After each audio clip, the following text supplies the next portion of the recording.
1. Before work starts in a confined space, how should the air be checked? A. Someone should go in and sniff the air. B. The air should be tested with a meter. C. Someone should look around to see if there is toxic gas. D.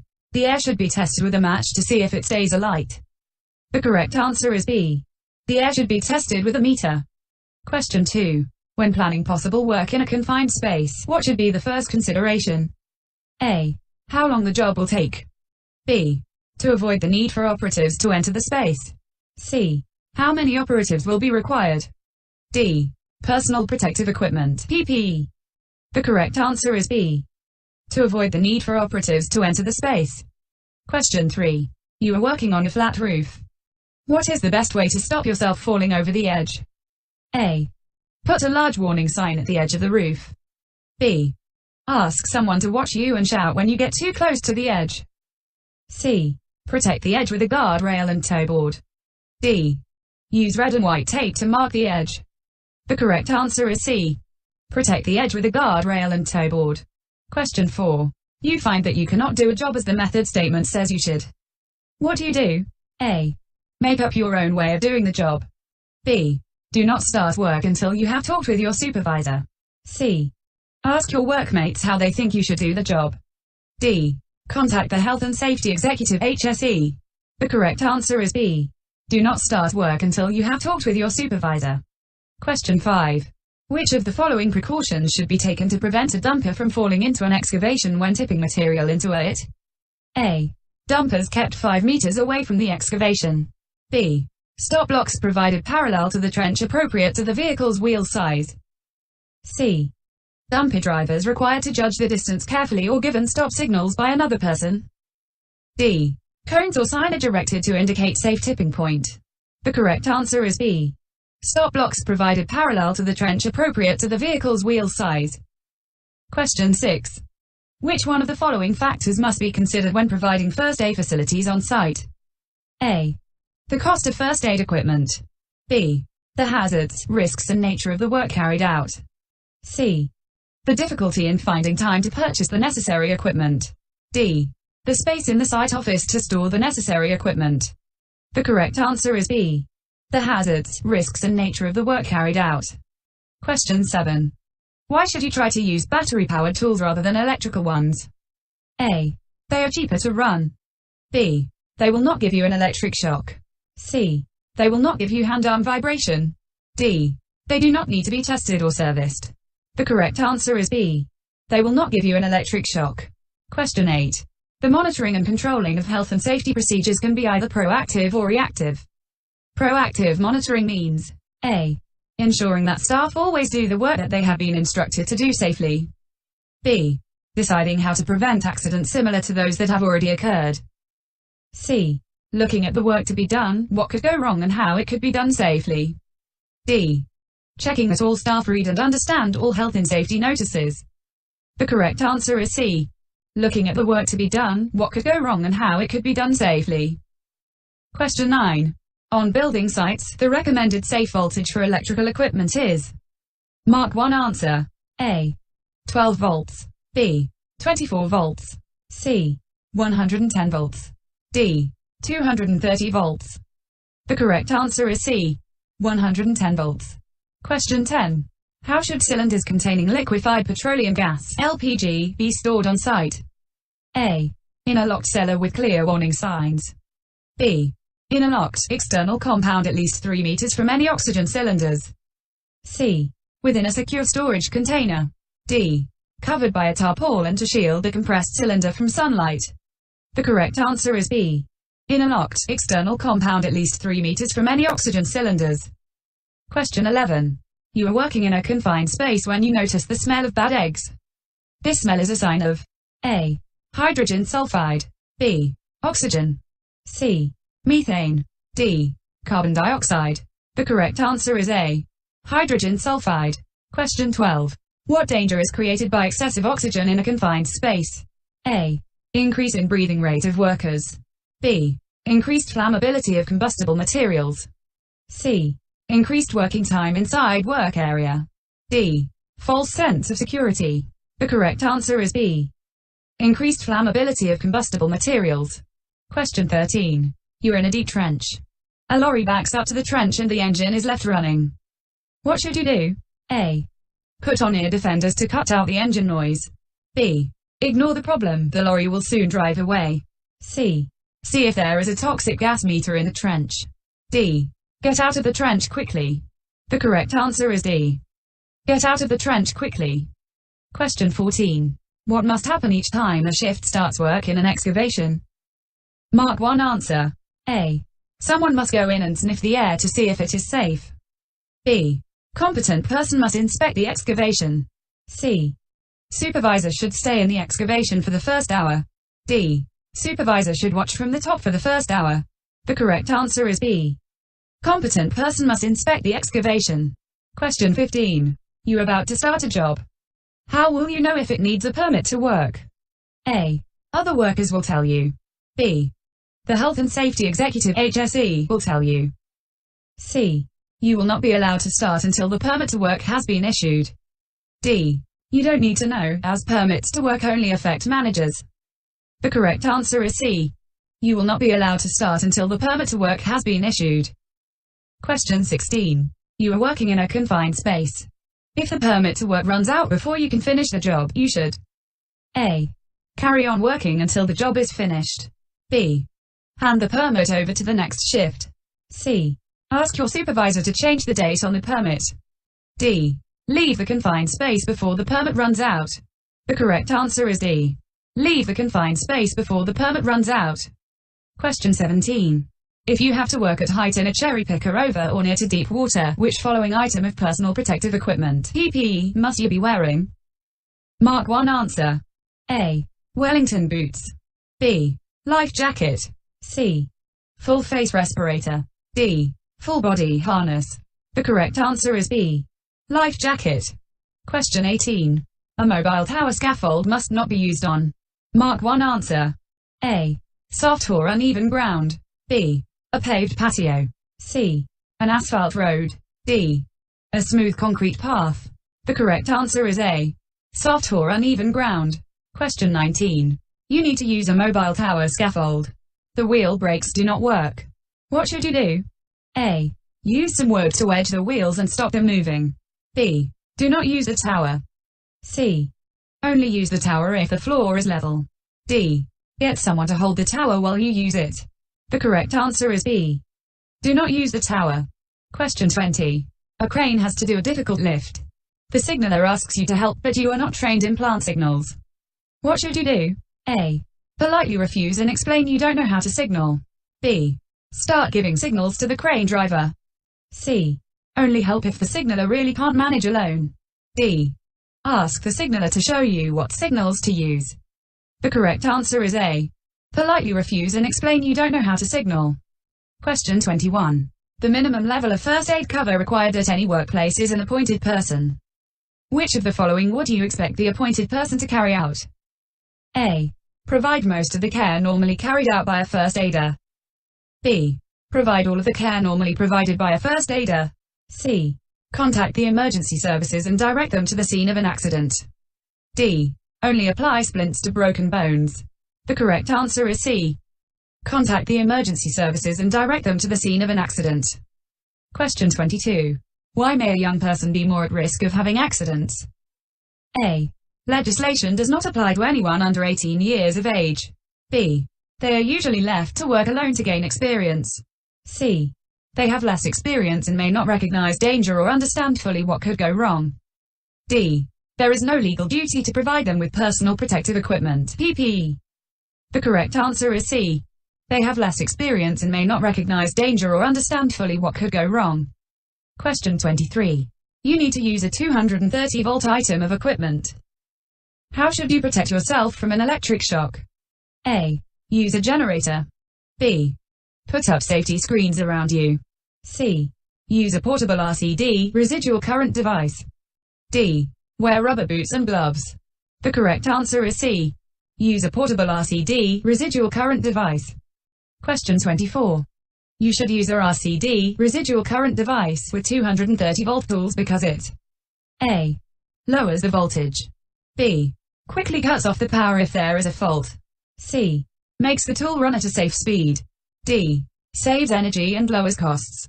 The correct answer is B. Quickly cuts off the power if there is a fault. Question 25.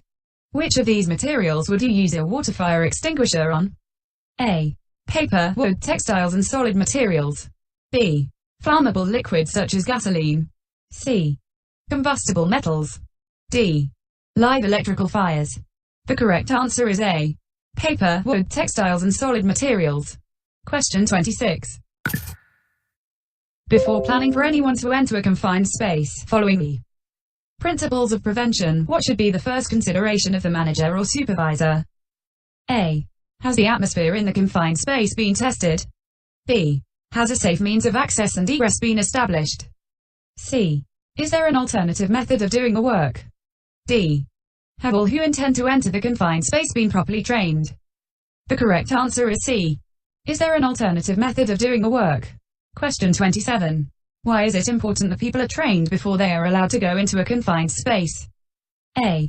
Confined spaces never contain breathable air. B. The conditions inside a confined space may be harmful to health. C. Confined spaces are only found on house building sites. D. Confined spaces always contain flammable or explosive gases. The correct answer is B. The conditions inside a confined space may be harmful to health. Question 28. Tools and materials can easily fall from a scaffold platform. What is the best way to protect the people below? A. Make sure they are wearing safety helmets. B. Tell them you will be working above them. C. Use brick guards to stop any items falling below. D. Tell the people below to stop work and clear the area. The correct answer is C. Use brick guards to stop any items falling below. Question 29. You are working in an excavation. If you see the side supports move, you should A. Keep watching to see if they move again. B. Make sure that you and others get out quickly. C. Do nothing as the sides move all the time. D. Work in another part of the excavation. The correct answer is B. Make sure that you and others get out quickly. Question 30. You're in a confined space when the gas alarm sounds. You have no respiratory protective equipment, RPE. What should you do? A. Switch off the alarm. B. Get out of the confined space quickly. C. Carry on working but do not use electrical tools. D. Carry on working but take plenty of breaks in the fresh air. The correct answer is B. Get out of the confined space quickly. Question 31. You need to walk through sludge at the bottom of a confined space. Which of these is not a hazard? A. The release of oxygen. B. The release of toxic gases. C. Slips and trips. D. The release of flammable gases. The correct answer is A. The release of oxygen. Question 32. Which category does titanium and aluminium materials fall under? A. Category C. B. Category A. C. Category F. D. Category D. The correct answer is D. Category D. Question 33. If you have to work in a hearing protection zone, you must A. Not make any noise. B. Wear the correct hearing protection at all times. C.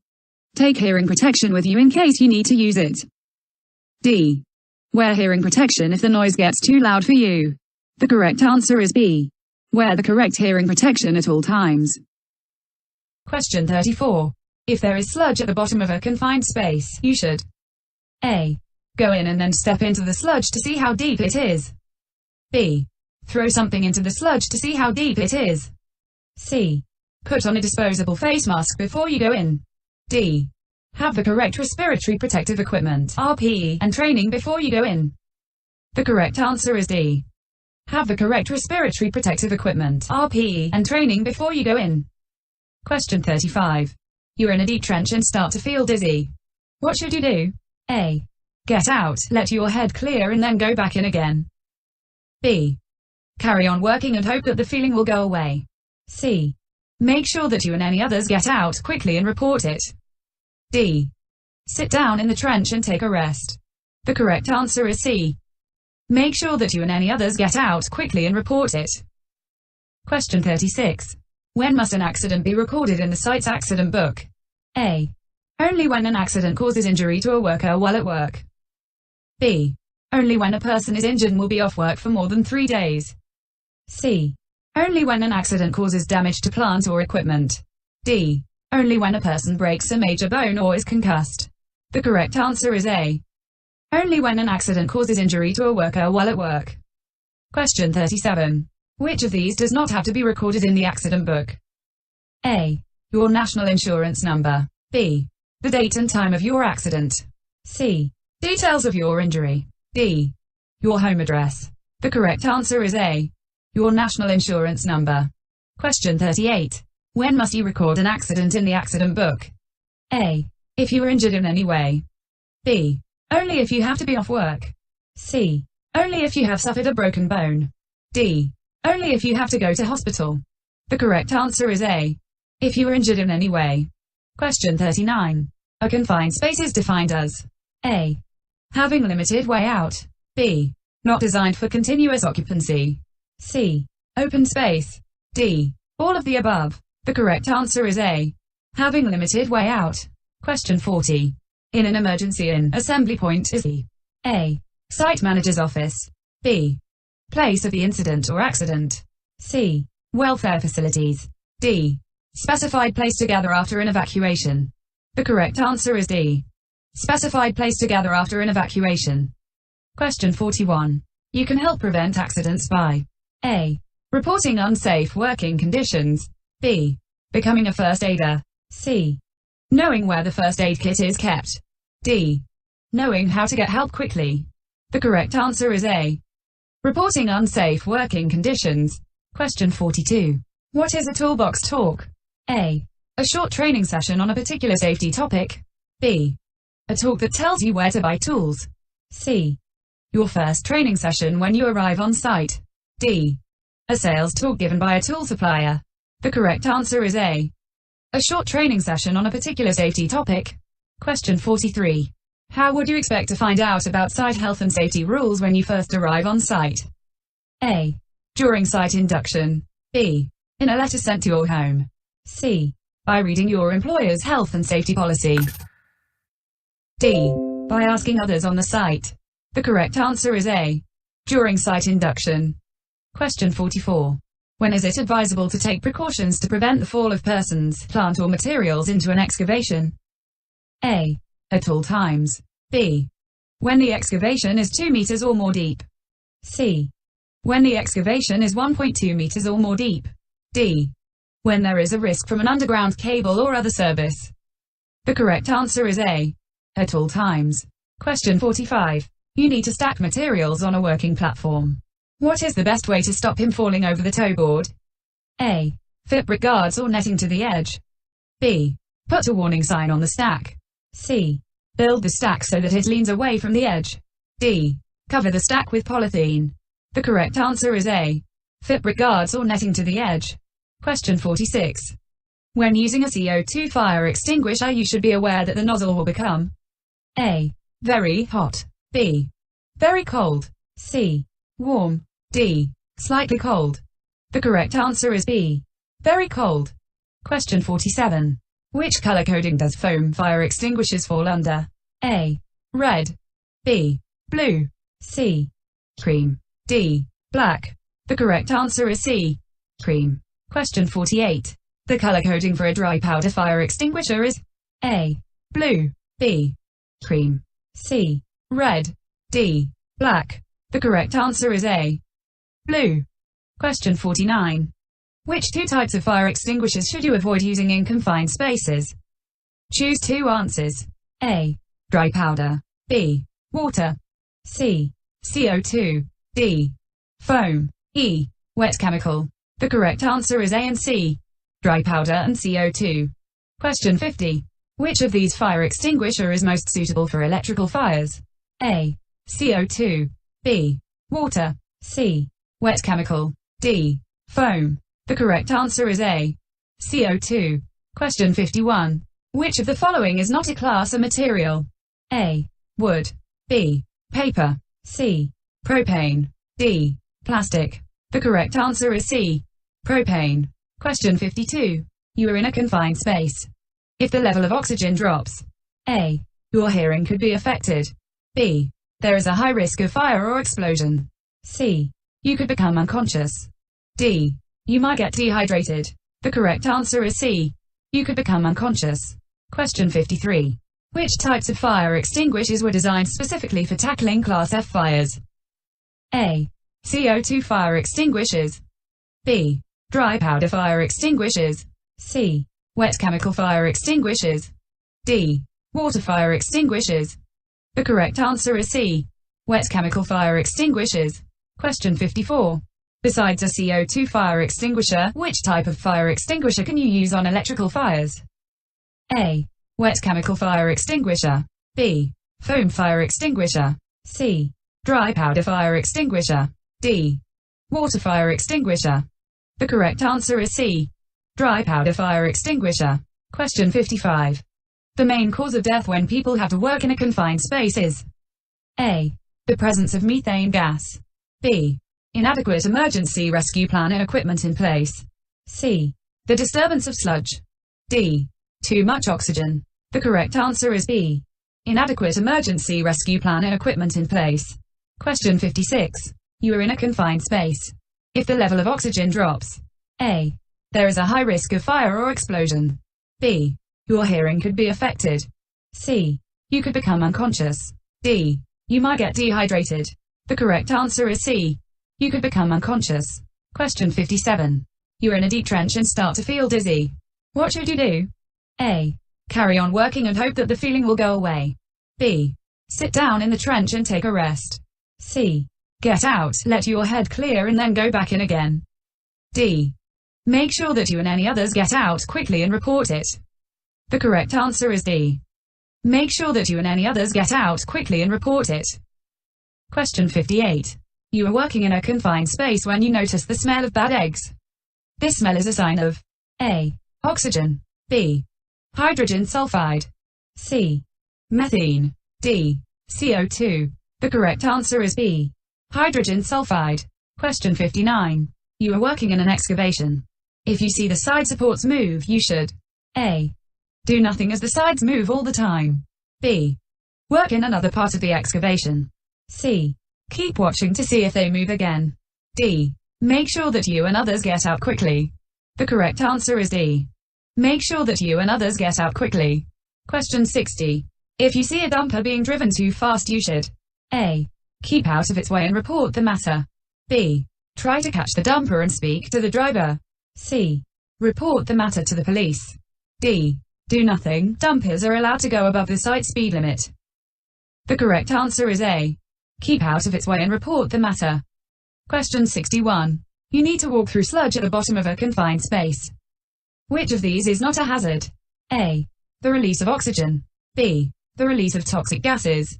C. Slips and trips. D. The release of flammable gases. The correct answer is A. The release of oxygen. Question 62. Work in a confined space usually needs 3 safety documents, a risk assessment, a method statement and A. A company health and safety policy. B. A cost quotation. C. A written contract for the work. D. A permit to work. Enter. The correct answer is D. A permit to work. Enter. Question 63. What is the main reason for having a person positioned immediately outside a confined space whilst work is taking place inside it? A. To get the rescue plan underway in an emergency. B. To supervise the work taking place inside the confined space. C. To check compliance with the method statement. D. To carry out a risk assessment for the work. The correct answer is A. To get the rescue plan underway in an emergency. Question 64. You are in a deep trench. A lorry backs up to the trench and the engine is left running. What should you do? A. Ignore the problem, the lorry will soon drive away. B. Try to give hand signals to the driver. C. See if there is a toxic gas meter in the trench. D. Get out of the trench quickly. The correct answer is D. Get out of the trench quickly. Question 65. You are working in a confined space. If the permit to work runs out before you can finish the job, you should A. Carry on working until the job is finished.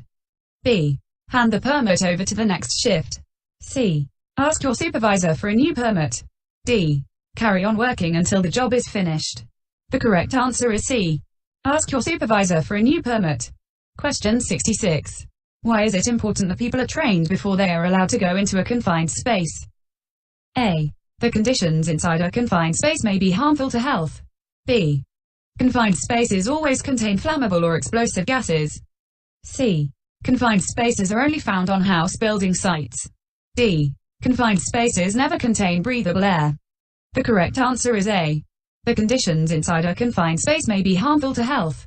Question 67. Which of these is not a danger that is associated with confined spaces? A. Fire and explosions. B. Unhygienic surfaces. C. Liquids and solids. D. Oxygen deficiency. The correct answer is B. Unhygienic surfaces. Question 68. Which of these would not be defined as a confined space? A. Ductwork. B. Open-top chambers. C. Cold storage rooms. D. A portable food vendor cart. The correct answer is D. A portable food vendor cart. Question 69. What is the main objective of carrying out an accident investigation? A. To find out who is at fault. B. To find out the causes in order to prevent it happening again. C. To find out the cost of any damage that occurred. D. To record what injuries were sustained. The correct answer is B. To find out the causes in order to prevent it happening again. Question 70. What is the biggest cause of long-term health issues in the construction industry? A. Being struck by a vehicle. B. Breathing in hazardous dust and fumes. C. Loud noise. D. Slipping and tripping. The correct answer is B. Breathing in hazardous dust and fumes. Question 71. If you use a power tool to cut or grind materials, why must the dust be collected and not allowed to get into the air? A. Most dust can be harmful if breathed in. B. The tool will go faster if the dust is collected. C. To save time and avoid having to clear up the mess. D. You do not need a machine guard if the dust is collected. The correct answer is A. Most dust can be harmful if breathed in. Question 72. You have been asked to do some work that will create dust. What should you do? Give one answer. A. Start work. No controls are needed as dust cannot cause serious harm or injury. B. Use equipment to eliminate or reduce the dust and wear the correct personal protective equipment (PPE). C. Work for short periods at a time. D. You should not do the work. Dust is highly dangerous. The correct answer is B. Use equipment to eliminate or reduce the dust and wear the correct personal protective equipment (PPE). Question 73. Being exposed to which of these items will not cause lung infections or diseases? A. Bird feces. B. Strong odors. C. Asbestos fibers. D. Silica in dust form. The correct answer is B. Strong odors. Question 74. When is site transport allowed to drive along a pedestrian route? A. During meal breaks. B. If it is the shortest route. C. Only if necessary and if all pedestrians are excluded. D. Only if the vehicle has a flashing yellow light. The correct answer is C. Only if necessary and if all pedestrians are excluded. Question 75. A large fire has been reported. You have not been trained to use fire extinguishers. You should A. Put away all your tools and then go to the assembly point. B. Report to the site office and then go home. C. Go straight to the assembly point.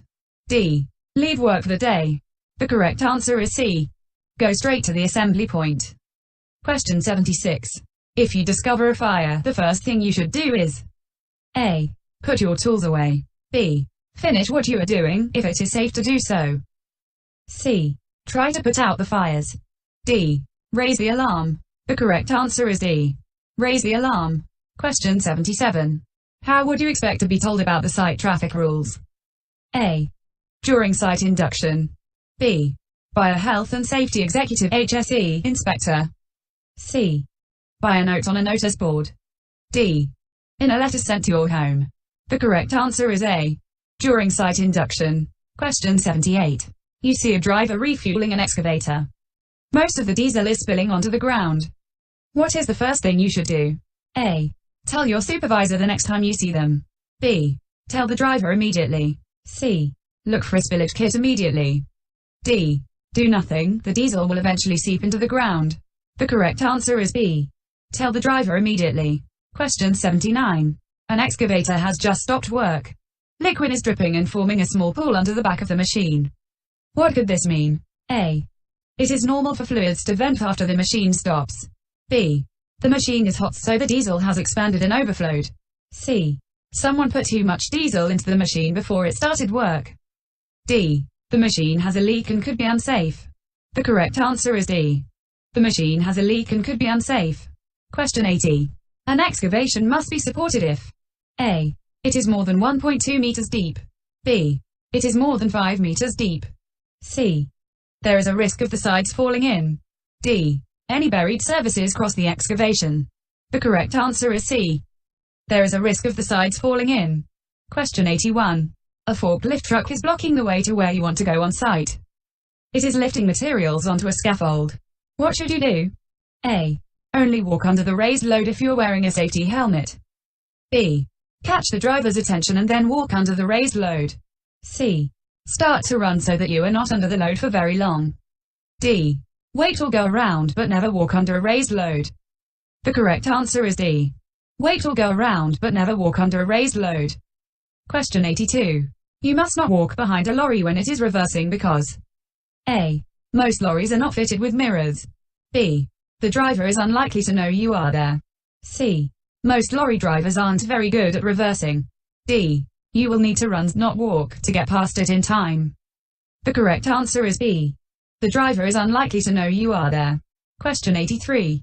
How would you expect a well-organized site to keep pedestrians away from traffic routes? A. The site manager will direct all pedestrians away from traffic routes. B. The traffic routes will be shown on the health and safety law poster. C. There will be barriers between traffic and pedestrian routes. D. There is no need to keep traffic and pedestrians apart. The correct answer is C. There will be barriers between traffic and pedestrian routes. Question 84. Which of these tasks does not cause silica dust to enter into the air? A. Sawing wood. B. Cutting stones and blocks. C. Demolition of concrete floors or screeds. D. Sweeping up rubble. The correct answer is A. Sawing wood. Question 85. Someone near you is using noisy equipment and you have no hearing protection. What should you do? A. Ask them to stop what they are doing. B. Carry on with your work because it is always noisy on site. C. Leave the area until you have the correct personal protective equipment (PPE). D. Speak to the other person's supervisor. The correct answer is C. Leave the area until you have the correct personal protective equipment (PPE). Question 86. After working with noisy equipment you have a ringing sound in your ears. What does this mean? A. Your hearing has been temporarily damaged. B. You have also been subjected to vibration. C. You are about to go down with the flu. D. The noise level was high but acceptable. The correct answer is A. Your hearing has been temporarily damaged. Question 87. The high levels of solvents in some paints and resins can cause A. Headaches, dizziness and sickness. B. Lung problems. C. Effects on other parts of your body. D. All of these answers. The correct answer is D. All of these answers. Question 88. Which of these activities does not create silica dust, which is harmful if breathed in? A. Sawing timber and plywood. B. Cutting curbs, stone, paving slabs, bricks and blocks. C. Breaking up concrete floors and screeds. D. Chasing out walls and mortar joints or sweeping up rubble. The correct answer is A. Sawing timber and plywood. Question 89. Which of the following do you need to do to ensure that your mask works? A. Check it's the correct type needed. B. Pass the face fit test wearing the mask. C. Check you are wearing it correctly. D. All of these answers. The correct answer is D. All of these answers. Question 90. You need special respiratory protective equipment (RPE) to handle a chemical. None has been provided. What should you do? A. Get on with the job but try to work quickly. B. Do not start work until you have been given the correct RPE and training. C. Start the work but take a break now and again. D. Sniff the substance to see if it makes you feel ill. The correct answer is B. Do not start work until you have been given the correct RPE and training. Question 91. Pigeon droppings and nests, which can be hazardous to your health, are found in an area where you are required to work. You should A. Carry on with your work carefully. B. Stop work and seek advice. C. Try to catch the pigeons. D. Let them fly away before carrying on with your work. The correct answer is B. Stop work and seek advice. Question 92. There are many kinds of dust and fumes at work. Breathing them in over time can cause you to develop A. Occupational lung disease. B. Occupational dermatitis. C. Skin cancer. D. Sore throat. The correct answer is A. Occupational lung disease. Question 93. If you use a power tool to cut or grind materials, why must the dust be collected and not get into the air? A. To save time and avoid having to clear up the mess. B. Most dust can be harmful if breathed in. C. The tool will go faster if the dust is collected. D. You do not need a machine guard if the dust is collected. The correct answer is B. Most dust can be harmful if breathed in. Question 94. When using water to keep dust down when cutting, you must ensure A. There is as much water as possible. B. The water flow is correctly adjusted. C. Somebody stands next to you and pours water from a bottle. D. Water is poured onto the surface to soak it before you start cutting. The correct answer is B. The water flow is correctly adjusted. Question 95. Which piece of equipment is used with a cable avoidance tool (CAT) to detect cables? A. Compressor. B. Signal generator. C. Metal detector. D. Gas detector. The correct answer is B. Signal generator. Question 96. In the color coding of electrical power supplies on site, what voltage does a blue plug represent? A. 50 volts. B. 110 volts. C. 240 volts. D. 415 volts. The correct answer is C. 240 volts. Question 97. On the site electrical distribution system, which color plug indicates a 415 volts supply? A. Yellow. B. Blue. C. Black. D. Red. The correct answer is D. Red. Question 98. When overhead electric cables cross a construction site, it is recommended that goalpost barriers should be erected parallel to the overhead cables at a distance not less than A. 3 meters. B. 4 meters. C. 5 meters. D. 6 meters. The correct answer is D. 6 meters.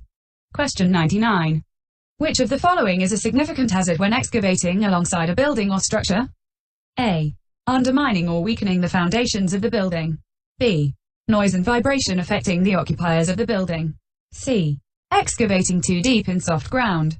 D. Damage to the surface finish of the building or structure. The correct answer is A. Undermining or weakening the foundations of the building. Question 100. An RCD, residual current device, must be used in conjunction with 230-volt electrical equipment because it A. Lowers the voltage. B. Quickly cuts off the power if there is a fault. C. Makes the tool run at a safe speed. D. Saves energy and lowers costs. The correct answer is B. Quickly cuts off the power if there is a fault.